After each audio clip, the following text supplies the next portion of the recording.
কুমড়া আচার বানালে রুটির সাথে খুব ভালো লাগে খেতে। ভালো লাগছে।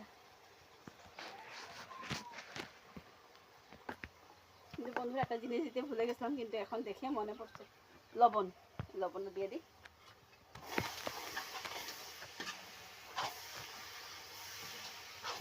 যেগুলো জিনিসে মিষ্টি ছাড়া যেগুলো ঝাল জিনিস বানাই আমরা, লবণ না দিয়ে লেগে জিনিসটা ভালো লাগে না খেতে, তাই না বন্ধুরা? আর জিনিসটা মজা মানে যে কোনো জিনিস হোক, সবজি হোক, বড় আচার হোক, যে কোনো জিনিসই হোক।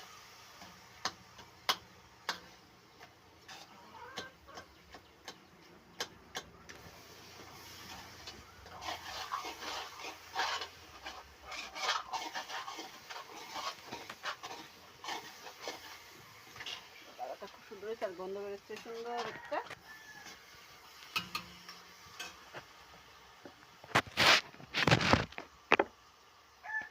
এই যে বন্ধুরা কমপ্লিট হয়ে গেল বানানো, নামাই ফেলে গেল।